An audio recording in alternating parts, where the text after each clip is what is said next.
네, 주말을 앞둔 금요일이자 5월의 또 마지막 거래일입니다. 이제 다음 주부터 6월 또 증시 준비해봐야 되는데요. 늘 순서대로 예상을 하셨겠지만 6월 증시의 포인트는 무엇인지 한번 짚어드리는 시간을 갖도록 합니다. 먼저 6월 달에 가장 주목되는 내부의 정책적인 이벤트, 증권 관련된 이벤트는 가격 제한폭 확대를 잘 알고 계시겠죠. 이와 관련해서 전문가들의 생각은 또 어떤지 오늘 대신증권의 김영일 연구위원이 전화 연결이 돼 있네요. 안녕하십니까? 예, 안녕하십니까? 네. 6월 15일부터 코스피와 이제 코스닥 주가의 이제 가격 제한 폭이 30%로 확대 시행되지 않습니까? 예, 그렇습니다. 네. 한국거래소는 가격 제한폭 확대 취지를 시장 효율성 증대, 거래 활성화에 있다고 이제 취지를 밝힌 바 있는데요. 기대만큼이나 또 우려의 목소리도 적지 않습니다. 시장이 그동안 변동폭이 컸는데 어떻게 크게 또 난감한 상황이 되는 건 아닌가? 김영일 연구원은 어떻게 보십니까?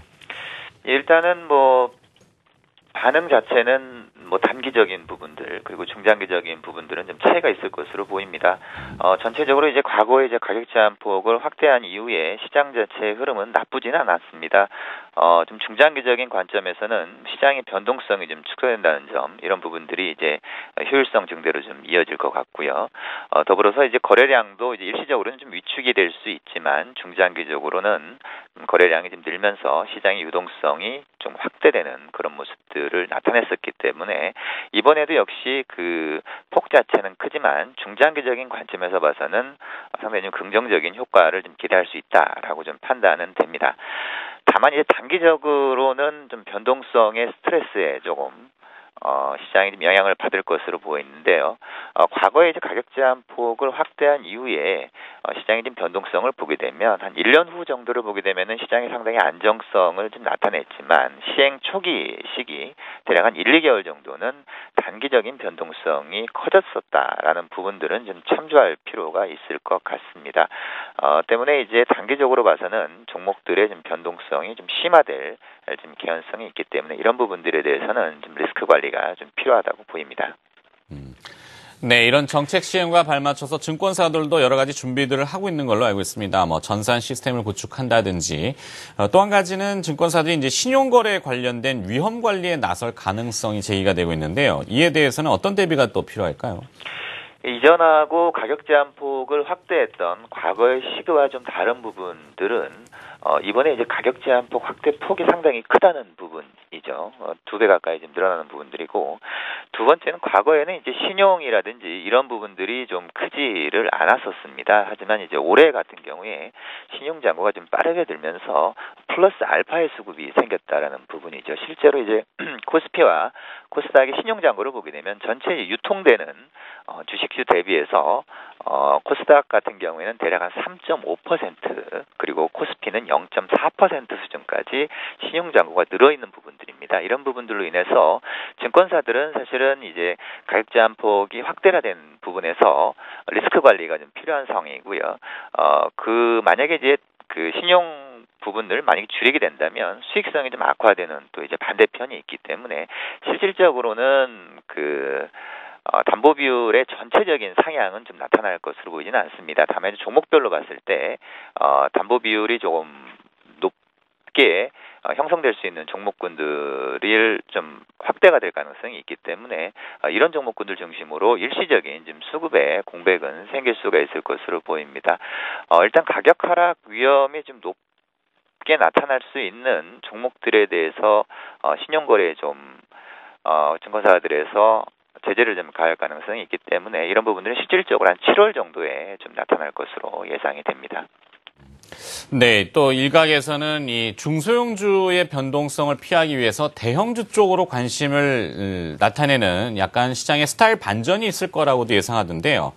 이 스타일 반전이 만약에 현실화된다면 어떤 섹터와 어떤 기업들에 또 관심을 둘 수 있는지, 요 전략이라고 한다면 뭐 하겠습니다만 이 이슈와 맞붙이는 그런 내용들도 좀 한번 마지막으로 정리 좀 해주시겠습니까? 앞서 말씀드린 대로 이제 가격 제한폭 확대 부분들, 이 부분들은 어떻게 보면 대형주 쪽에는 그렇게 영향을 미칠 것 같지는 않고요. 다만 중소형주 쪽에 영향을 미칠 가능성이 있다라는 측면에서 보게 되면 대형주에 대한 좀 관심이 좀 필요한 6월 달은 시점이 아닌가라고 생각을 합니다. 이런 부분들과 더불어서 이제 현재 좀 대형주들의 성과가 상당히 좀 안 좋았었기 때문에 올해 스타일에 좀 반전이 나타날 수도 있을 것으로 보입니다.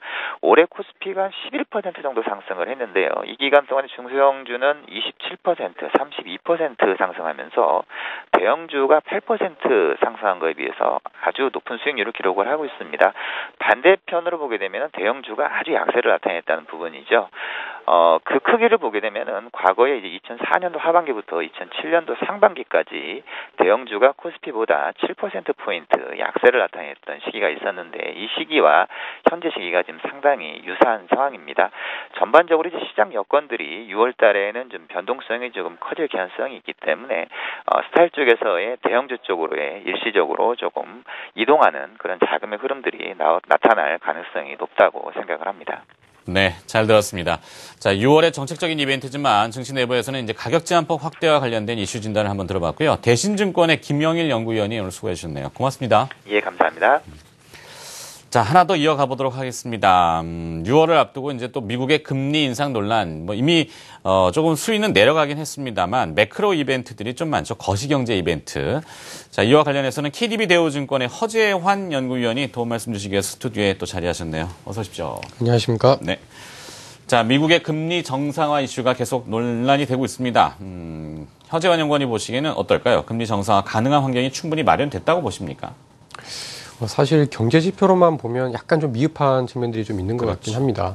예를 들면 임금 상승률이 아직은 크게 올라오지 않고 있고 아직은 인플레율이 그렇게 높은 수준이 아니기 때문에 사실 연준이 얘기를 하고 있는 고용과 그리고 어떤 물가라는 어떤 그 두 가지 목표를 생각한다라고 하면 지표상으로 보면 충분치 않긴 합니다만은 최근에 어떤 옐렌 의장이 언론을 통해서 드러내고 있는 모습들 그리고 지역 그 연준 총재들의 어떤 언급들을 보면 분명히 올해 안에는 금리 정상화 시도를 하겠다라는 의지가 굉장히 좀 강하기 때문에 일단은 그 부분에 대해서는 저희도 좀 준비를 해야 되는 게 아닌가라고 좀 판단을 하고 있습니다. 네, 일각에서는 그 풍문이긴 합니다만 미국 연준이 시장을 속이고 있다. 사실은 지표들이 괜찮은데 그 지표에 말씀하신 표면적인 GDP 성장률이라든지 이 성장률 자체의 이면에는 또 다른 내용들이 있음에도 그걸 고려하지 않는다. IT 시대가 좀 발달함을 이야기하는 것 같은데 어찌됐건 간에 그만큼 시장을 속일 정도까지로 시장을 붙들어 매고 있는 것은 분명히 이유가 있는 거 아니겠습니까?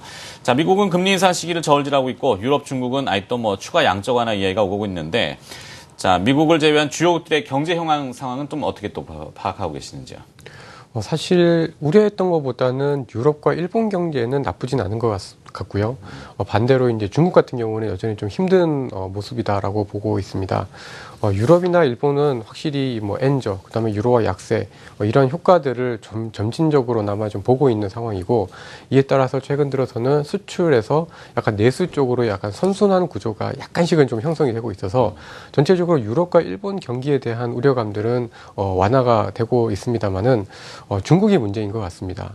사실 중국이 주식시장만 보면 굉장히 상승을 하다가 물론 어제 급락을 하긴 했습니다만은 네. 좋다라고 볼 수도 있지만 사실은 그 이면에 보면 중국 경제가 그렇게 좋은 상황은 아니었다라고 좀 판단을 하고 있고요. 따라서 아직까지도 중국은 추가적인 정책에 대한 기대, 추가적인 어떤 통화 정책에 대한 가능성은 여전히 남아 있다라고 보고 있습니다. 네. 만약 미국이 금리를 정상화하는 것을 시작한다면은 주요국들의 통화 정책 기조에는 어떤 기조에도 변화가 좀 필요할 텐데요.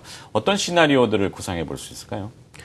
기본적으로 유럽과 일본의 통화 정책이 크게 변할 것 같지는 않습니다. 기본적으로 유럽 같은 경우에는 어쨌든 내년까지는 계속해서 600억 유로 이상 매달 사야 되는 상황이고 BOJ도 사실 80조엔 1년의 목표치를 향해서 계속해서 달려가기 때문에 이러한 국가들의 딱히 어떤 통화 정책에 큰 변화가 있지는 않을 것 같습니다만은 그 외의 국가들 같은 경우에는 사실상 작년 말부터 해서 올해까지 계속해서 금리를 내려왔었는데요. 미국이 금리를 올린다. 그리고 또는 그러한 기대감들이나 그런 가능성이 높아지는 시점에서는 통화 정책은 약간 관망세로 반전될 가능성이 좀 크지 않을까라고 저희는 좀 판단을 하고 있습니다. 따라서 작년 말부터 올해 1분기까지 지속되었던 각 국가들의 금리 인하 경쟁들이 올해 2분기를 중심으로 해서는 점진적으로 관망세로 돌아설 걸로 보고 있습니다. 그렇군요. 자, 문제는 이제 우리 입장에서 보면은 통화 정책의 어떤 변화가 좀 진행될 가능성인데, 이 노무라 증권에서는 한국은행이 6월 달에 금리를 추가로 인하할 가능성이 있다. 이렇게도 얘기했습니다. KDB 대우증권에서는 어떻게 보십니까? 사실 지표로만 보면은 한국도 금리를 한 번 더 내리는 게 저희는 맞다라고 봅니다. 왜냐하면 오늘 아침에 발표된 산업생산 지표들도 그렇고, 기업들의 심리도 그렇고, 뭐 이제 휴일 이후에 발표될 이제 수출 지표들도 사실상 굉장히 좀 그렇게 쏙 좋을 거라고 보이지가 않기 때문에 네, 수출이 조금 감소하고 있다고요. 예, 그런 측면들을 보면은 분명히 한국은행에서 금리를 한 번 더 내려주는 것이 바람직하다라고 보고 있습니다. 근데 이제 그동안의 어떤 한국은행의 어떤 그 기조들을 살펴보면 그리고 이제 미국의 어떤 금리 정상화라는 것들이 점진적으로 오고 있다라고 했을 경우에는 당분간은 약간 좀 쉬어갈 가능성들도 좀 있지 않느냐라고 보고 있습니다. 그래서 저희는 공식적으로 한 번 더 금리 인상이 가능할 거다라고 보고 있습니다만은 지금 상황으로 보면 한국은행이 뭐 극단적인 어떤 뭐 금리 인하를 깜짝 인하를 할 가능성은 조금 예전보다는 저희가 처음에 전망했을 때보다 좀 낮아진 게 아닌가 이렇게 봅니다. 뭐 가계부채 문제가 항상 뭐 경제 뇌관이라고 하는데. 저도 개인적으로는 추가 금리 인하가 옳지 않나 이렇게 봅니다. 그 이유는 이제 우리 왜 환율에선 근리공표화 정책에 대한 평가를 많이 하는데요. 일본 같은 경우는 엔저를 계속 유도하면서 실제 일본 쪽은 지표들이 좋아진 게 눈에 확연하게 보이거든요. 자, 이 달러와의 흐름도 중요할 것 같은데 환율 상황은 또 어떻게 보세요? 사실 이제 연준의 어떤 금리 정상화라는 것들 때문에 최근에 달러가 굉장히 좀 강해지고 있고요.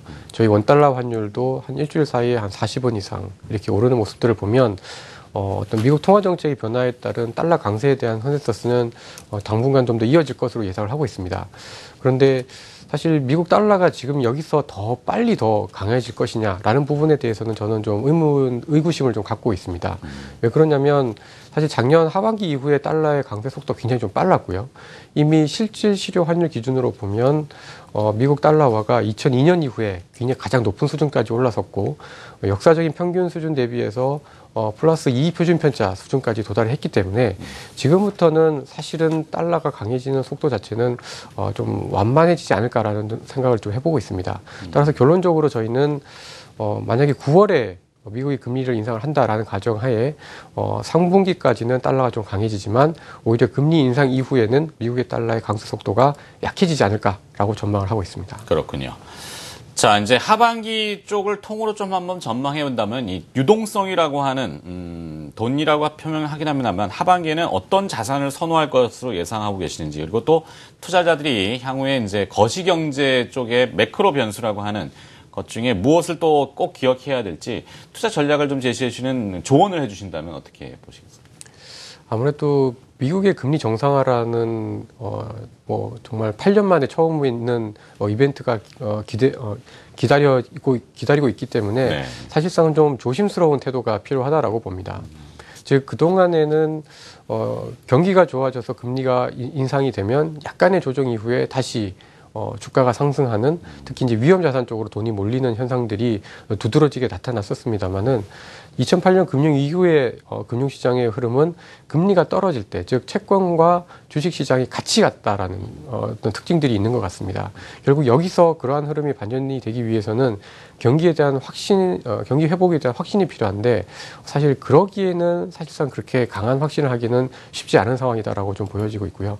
따라서 올해 하반기에 가장 큰 화두는 역시 변동성이고 이 변동성에 취약해질 수 있는 자산을 좀 피할 필요가 좀 있는 상황인데요. 네. 단순히 주식이나 원자재가 된다 안 된다라고 판단하기보다는 현금화를 빨리 할 수 있는 자산에 좀 더 무게 중심을 싣는 전략이 바람직하지 않느냐 이렇게 좀 보고 있고 특히 이제 미국의 어떤 금리 정상화라는 어떤 신호를 본다라고 하면 6월 14일과 15일에 있을 FOMC가 이제 9월 이전에 거의 기자회견이 있는 마지막 FOMC이기 때문에 네. 6월 FOMC에서의 어떤 의사록을 통한 어떤 금리 인상에 대한 어떤 그런 힌트 이런 부분에 대해서 좀 주목할 필요가 있지 않느냐라고 봅니다. 네.